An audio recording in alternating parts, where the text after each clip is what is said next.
आत्ताच आपल्या समोर त्यांनी आपलं मनोगत व्यक्त केलं ते आदरणीय बापू कुलकर्णी साहेब,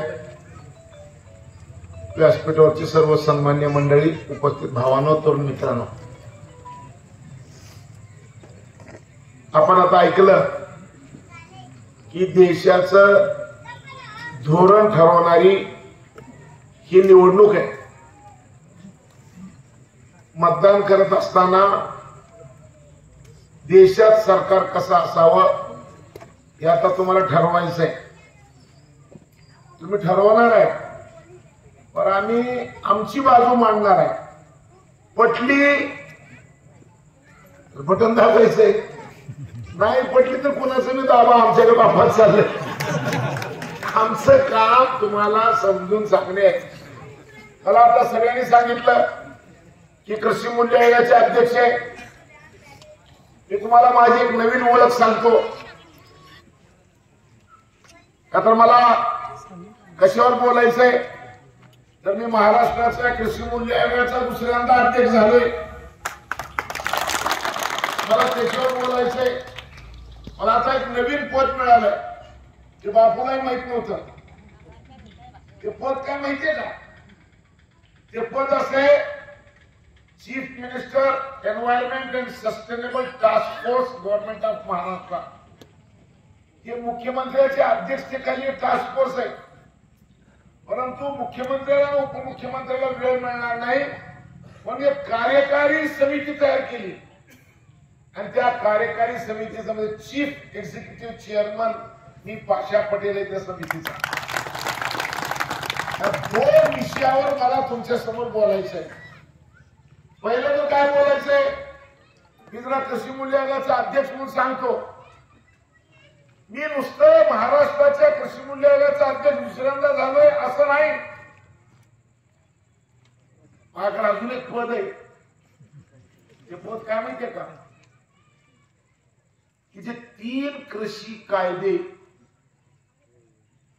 नरेंद्र मोदी साहेबांनी लोकसभेमध्ये दिल्लीमध्ये आणले होते, आपल्या देशातल्या सगळ्या विरोधी पक्षाच्या लोकांनी वर्षभर दिल्लीच्या भोवती आंदोलन केलं आणि हे आंदोलन परत घ्यायला, म्हणजे हे विधेयक परत घ्यायला लावलं. हे 3 कृषी कायद्याचं मोदी साहेबांनी हे विधेयक आणले, लोकसभेत पारित झालं.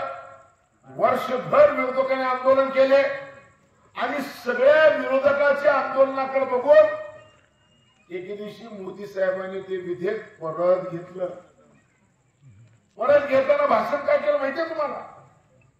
परत घेताना मोदी साहेब म्हणले हे 3 कृषी कायदे आहेत, ते मी या देशाच्या शेतकऱ्याच्या भल्यासाठी आणलो होतो, पण ते मी परत घेऊन आलोय.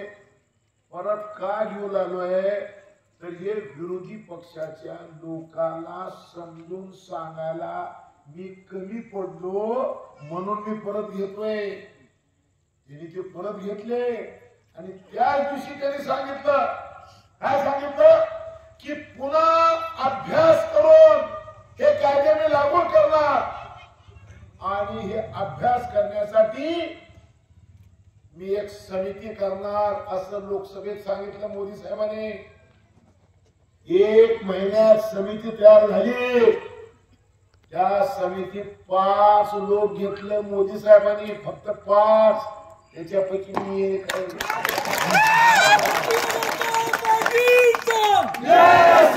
तुम्हाला वाटलंय सरपंच ग्रामसेवक जिल्हा परिषद आपण डायरेक्ट बोलला जातो, त्याच्यामुळे तुम्हाला मी सापडले गेलो मी कसं आहे आपण. तर मी 3 विषयावर तुम्हाला सांगणार आहे. दिल्लीत आणि मुंबईत तुमच्यासाठी काय चालू आहे. पहिली गोष्ट आहे का, पहिली गोष्ट अशी आहे की मी कृषी मूल्य आयोगाचा अध्यक्ष म्हणून सांगतो. मी 2017ला पहिल्यांदा अध्यक्ष झालो. भारतामध्ये पहिलं राज्य महाराष्ट्र. 1965ला लाल बहादूर शास्त्रींनी भारत सरकारसाठी कृषी मूल्य आयोग काढलं. पूर्ण देशासाठी एकच आयोग, सगळ्या देशाचे भाव एकच आयोग जाहीर करायचा. पंजाबचा गहू महाराष्ट्राचा गहू फरक पडणार का नाही? उत्पादनात फरक पडणार, भावात फरक पडणार. आम्हाला परवडत नाही हरियाणाच्या पंजाबच्या गव्हाची किंमत. म्हणून मी 1100 किलोमीटर पायी चाललो होतो आमदार असताना. आणि देशातलं पहिलं राज्य महाराष्ट्र जिथं कृषी मूल्य आयोग स्थापन झालं आणि त्याचा पहिला अध्यक्ष मी. आणि मग मी अध्यक्ष झाल्यानंतर काय केलं तर अध्यक्ष झाल्यानंतर 1800 रुपये क्विंटल सोयाबीन चालू होतं. मी अध्यक्ष असेपर्यंत 10,000 रुपयापर्यंत गेलो. आपलं नशीब फुटलं. देवेंद्र फडणवीसचं सरकार गेलं, उद्धव ठाकरेचं सरकार आलं आणि या येड्यानं 2.5 वर्ष कोणालाच अध्यक्ष केलं त्याला कळालंच नाही. काय करायचं त्याला बिचाऱ्याला दूध म्हैस देते तर गवळी देते. हा मग काय म्हणून तर ना सगळं 2.5 वर्ष अध्यक्ष नेमला नाही. आणि मग त्यांचं पालतं पडलं आणि मग पुन्हा एकनाथ शिंदे साहेब अध्यक्ष मुख्यमंत्री झाले. आणि त्याच्यानंतर 6 महिन्यांनी मला अध्यक्ष म्हणून दुसऱ्यांदा नेमणूक केली. मी अध्यक्ष व्हायला आणि आचारसंहिता यायला जोड जमली, पण मला काही करता आलं नाही.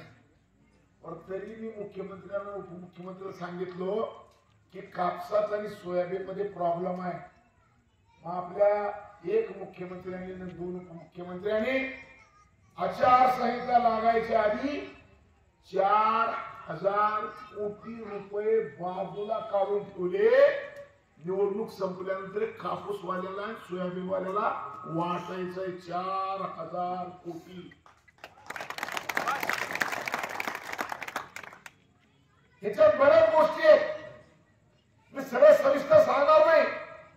परंतु मला काय कळतंय हे तुम्हाला सांगायला म्हणजे तुम्हाला खात्री येईल आणि ह्याला कळतंय. मी तुम्हाला गंमत सांगतो. एकदा मी लातूर नागपूरला आमदार असताना अधिवेशनाला पायी चालू होतो. एका गावात माझं भाषण झालं. त्या भाषणात गावातले लोक बैठले असेल लिंबाच्या झाडाखाली. त्याच्यापैकी महिन्याभरात एक तर वाचायला असं वाटत नव्हतं. अशी होती सगळी. माझं भाषण झालं, मी पायी निघालो तर 2 म्हातारे म्हणजे अरे आपण मरायचं नाही. दुसरं मात्र म्हणलं का बरं? आपल्याला वाटत होतं आमदार खासदाराला आपलं काही कळतच नाही आणि कळणारा एक जण आहे, त्यानं जो नक्की विधानसभेत मांडणार आहे, त्याच्यामुळे आपल्याला मारायचं नाही. हे विषय आपल्याला माहिती आहे आणि म्हणून ते विषय काय आहे ते तुम्हाला मी सांगायसाठी सांगितलं. महाराष्ट्राच्या कृषी मूल्य आयोगाच्या वतीनं देशामध्ये सगळ्यात चांगलं काम राज्यातल्या शेतकऱ्यासाठी होईल याची मी तुम्हाला खात्री देतो. नंबर 2, दिल्लीमध्ये हे 3 कृषी कायद्यासाठी काय चालू आहे मी तुम्हाला 3 कृषी कायदे रातभर सांगू शकतो, पण मी तुम्हाला न सांगता सोपं करून सांगतो. 3 कृषी कायद्यामध्ये काय ऐका. आतापर्यंत तुमचा माल कुठे विकत होतो तुम्ही? बरोबर आहे. कोण म्हणलं? असं आडत्या. तुम्ही माल नेलो आणि आडत्याचं मुनीम नेलं. आडत चालू का पण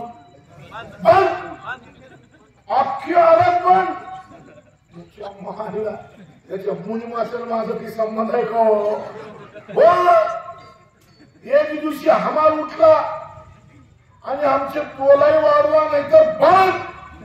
8 दिवस बंद. 1 वर्षी 140 दिवस फक्त लातूर मार्केट चालू होतं. महिना आडत बंद. मग तुम्ही जागा ऐकायची एकच ना, फक्त आडतच ना. नरेंद्र मोदी सांगितले अरे एकच खरेदीदार. कसं खरेदीदार तर 2-3 असले पाहिजे. 3 कृषी कायद्यामध्ये सगळ्यात महत्वाची गोष्ट काय होती? जे आडत मार्केट आहे ना ते तसंच ठेवायचं आणि आडत मार्केटच्या बाहेर सुद्धा काही व्यापाऱ्याला डायरेक्ट खरेदी करायची लायसन्स द्यायचं. 2 झाले. म्हणजे आडत चालू राहिली का आणि बंद राहिली का त्याच मुनीम राहिलं का मेलं का मालक का मारणार मालकाची बायको का मारणार काय बरोबर. म्हणजे कोण राहो करणार 12 महिने आडत चालू राहिली पाहिजे. बापू सहकार मंत्री होते आणि बापू सहकार मंत्री असल्यानंतर लक्षात घ्या भारतामध्ये सगळ्या राज्यात एकच सहकार मंत्री असा निघाला सुभाष देशमुख ज्यांनी कायदा केला की हमी भावापेक्षा कमी भावाने जर कोण खरेदी केलं तर त्याला जेलमध्ये घालतो. येडी जात आपली. व्यापारी आंदोलन केले शेतकरी समर्थनात आले का बापू तुमच्या नाही म्हणून ते महागाई घ्यावं लागलं. आता आडत्याला त्याच्या मुनिमाला सुधरवत बसण्यापेक्षा जवळ का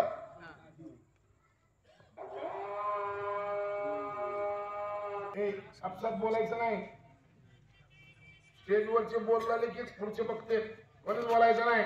आपण शिस्त पाळायची. माईक माझ्या हातात आहे त्याच्या माईक हातात मी तर लई तोंडानं वंगळे. मग आता अरे तुमची लकला तुमचे राहू द्या. शहरामध्ये जन लायसन्स मागल त्या व्यापाऱ्याला लायसन्स देणार. म्हणजे आडत बंद राहिली का चालू राहिली का व्यापाऱ्याचं दुकान तर कायम चालू राहणार. 2 तिसरी योजना आणली फार्मर प्रोड्युसर कंपनी शेतकरी उत्पादक कंपनी. 250 शेतकऱ्यांनी एकत्र यायचं. तुमच्या गावात कंपनी आहे का नाही येड्याव का अरे ह्या गावात आहे का विचारला मी. अरे तुमच्या येड्यावर एवढं मोठं गाव तिच्या आईला मार्केट कमिटीचं गाव असलेलं होतं. 1 किलोमीटर चलत आलो आम्ही. एवढं मोठं गाव आणि येड्यानो तुमच्याकडे शेतकरी उत्पादक कंपनी नाही.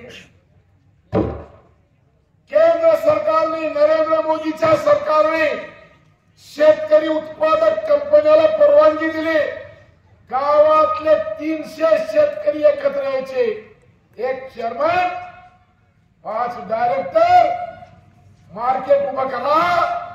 गोडाऊन बांधायला पैसे तराजू घ्यायला पैसे माल साफ करायला पैसे आणि सगळं माल खरेदी करायचं लायसन्स.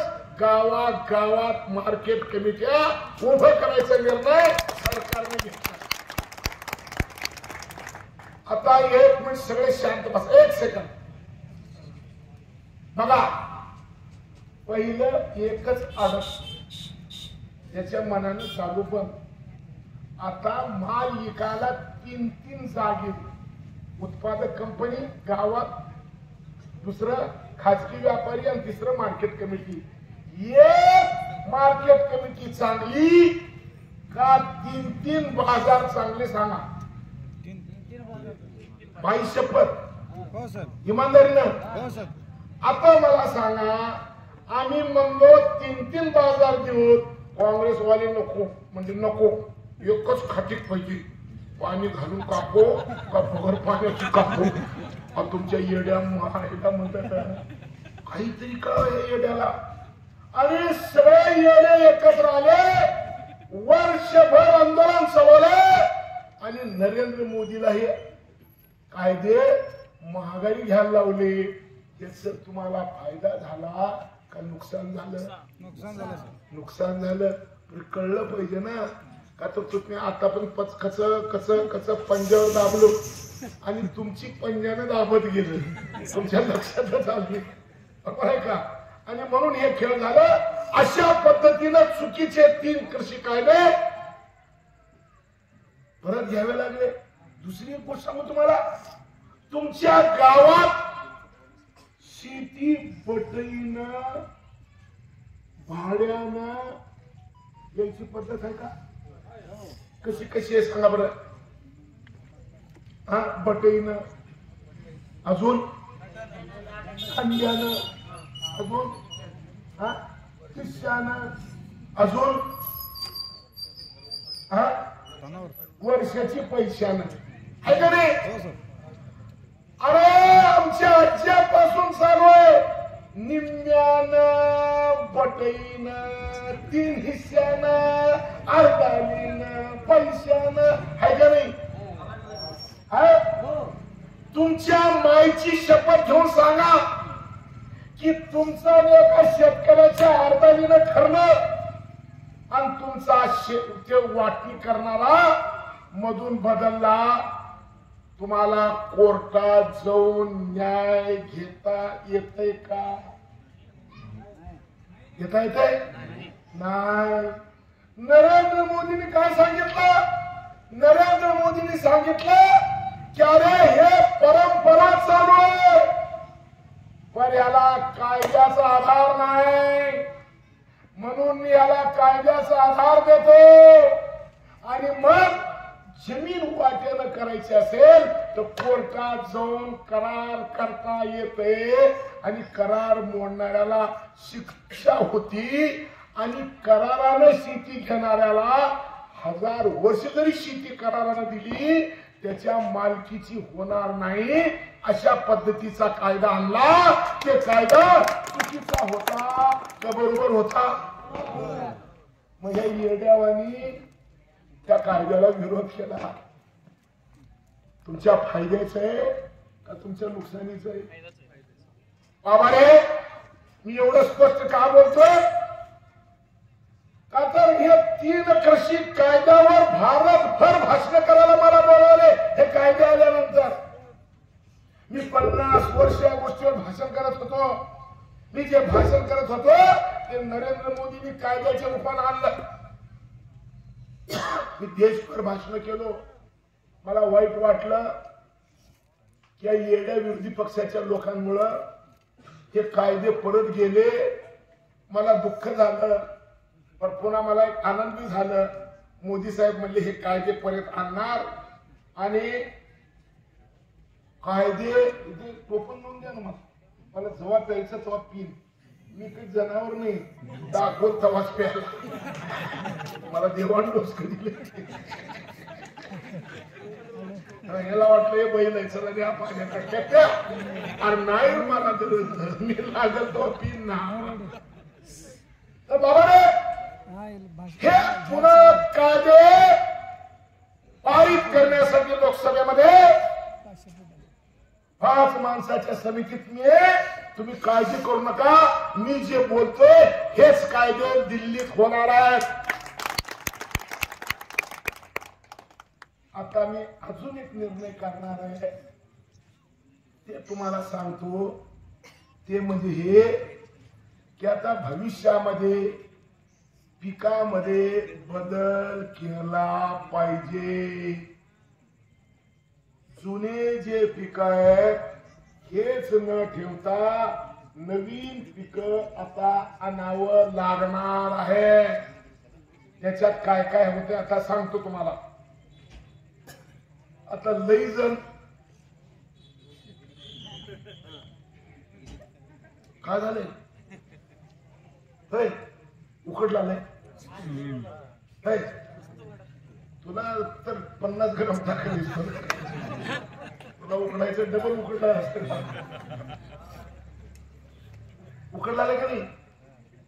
तुमच्या मायची शपथ घेऊन सांगा, या वर्षी उकाडा लई हाय का कमी आहे? लई हाय.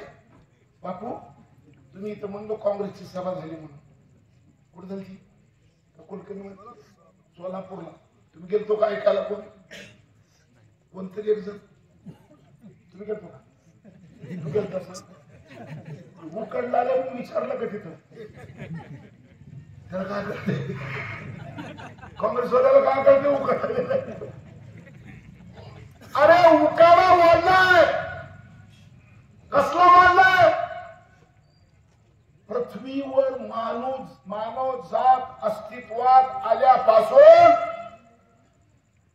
आतापर्यंत सगळ्यात उष्ण वर्ष म्हणजे चालू वर्ष आहे. आमच्या लातूरमध्ये 15 दिवसात ठेवलेल्या जागी 9 फटफट्या उभाट्या जळाल्या. ठेवलेल्या जागी कोणत्याला हात लावली, गाडी लावली काही नाही. ऊन एवढा आहे, उन्हात लावलं आपला पुनच पेटलं. आता मी काय सांगतो ते ऐका. जगात जेवढे देश आहेत, या सगळ्या देशाची एक संघटना आहे. याचं नाव युनो आहे, युनायटेड नेशन ऑर्गनायझेशन. आणि या युनायटेड नेशन ऑर्गनायझेशनचा जो प्रमुख आहे त्याचं नाव आहे अटेनिओ गुटेरस. त्या अटेनिओ गुटेरस नावाच्या माणसाने सांगितलं की जगामध्ये तापमान वाढीचं युग संपलेलं आहे. जेवढं तापमान वाढायचं तेवढं वाढलेलं आहे. आता होरपळीला सुरुवात झालेली आहे. 2 वर्षात जर आपण प्रयत्न केले नाही तर पृथ्वीवर मानव जातीचं अस्तित्व शिल्लक राहणार नाही.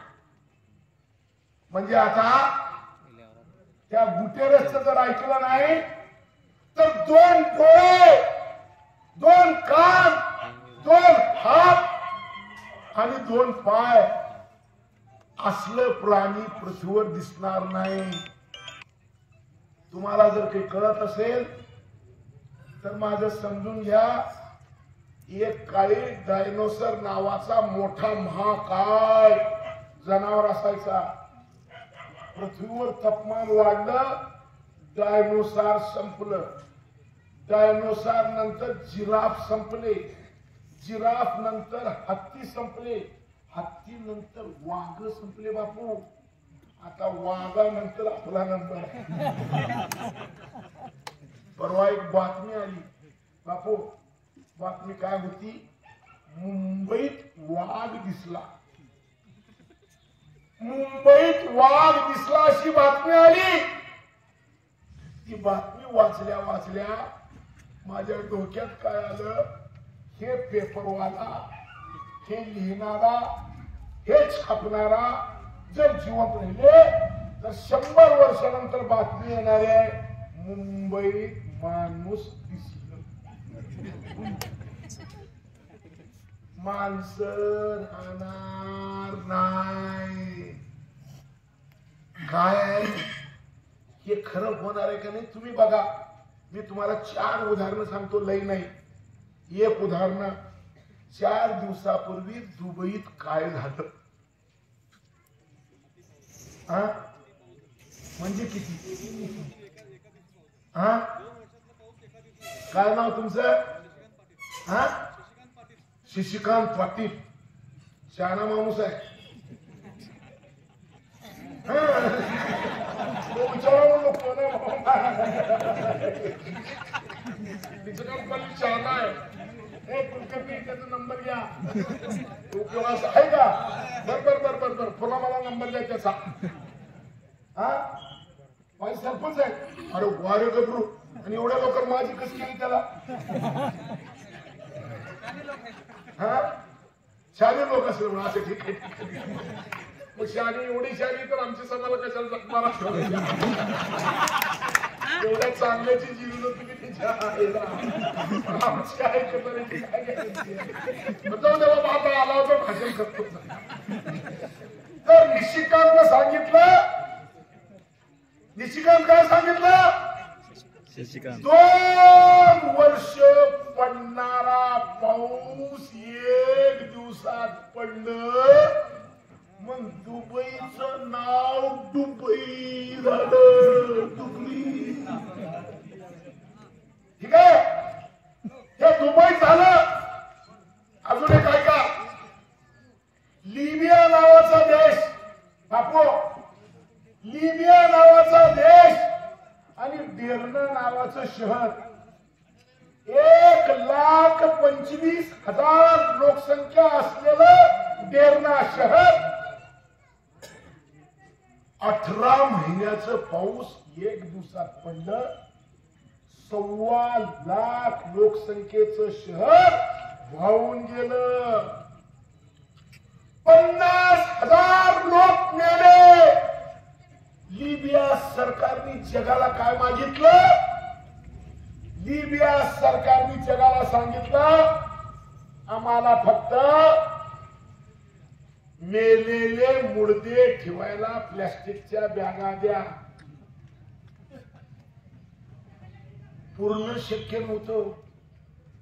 आणि मग पुरताना म्हणजे ते बी तुमच्यावानीच आहे. मुसलमानात आणि वाण्यात फरक काय? दोघाला बी पुरत्यात. तुमचं आमचं नातं काय? मग तुमच्या गावात हे नसेलच, स्मशानभूमी नसेलच, तुम्ही कब्रस्तानच असं. ते म्हणले आम्हाला पुराला जागा नाही, 50,000 बॅग द्या. तिसरं तुम्हाला सांगतो, तुतीकोरीन तामिळनाडू, आपल्या भारतात तुतीकोरीन नावाचा तामिळनाडूला जिल्हा आहे. तारीख लिहून घ्या, 18 डिसेंबर 2023. तारीख लिहून घ्या, 18 डिसेंबर 2023 ला तुतीकोरीन मध्ये पाऊस पडला बापू 960 मिलीमीटर.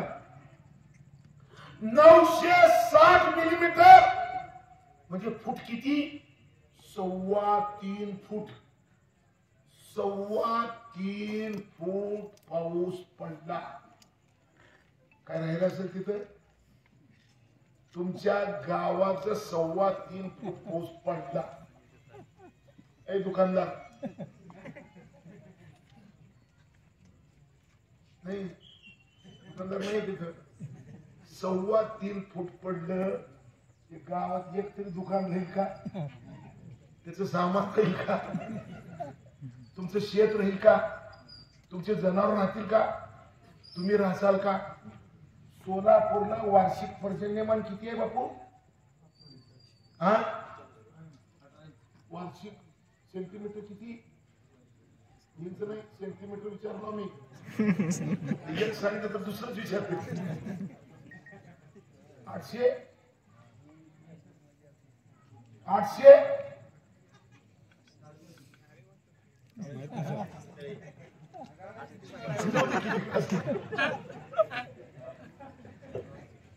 तुम्हाला एक गोष्ट सांगतोय का? 1.5 वर्ष पडणारा पाऊस एक दिवसात पडला. अख्खं तामिळनाडूचे जिल्हा होऊन गेला. सावधान, असलं पाऊस तुमच्या गावात सुद्धा पडणार आहे. आणि हे जर पाहायचं नसेल तर नरेंद्र मोदींनी या निवडणुकीच्या जाहीरनाम्यात सांगितलंय की आता कार्बन उत्सर्जन कमी केल्याशिवाय मानव जात वाचायची सुतराम शक्यता नाही. निवडणुकीचा जाहीरनामा आहे. मग आता त्या जाहीरनाम्याप्रमाणे जर बोलायचं असेल तर तुम्हाला तर मारायची गरजच नाही. तुमच्या इथं थर्मल आहे. किती लांब आहे?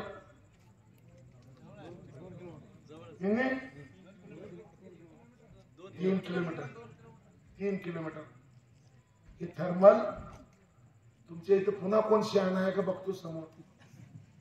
या थर्मल मध्ये रोज कोळसा किती जळते?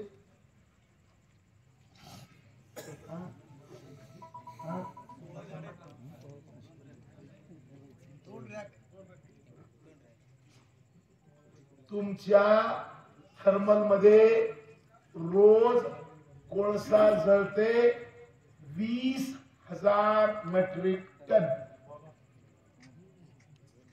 1 किलो दगडी कोळसा जळाला तर 2 किलो 800 ग्राम कार्बन तयार होते. तुमचं जी बूड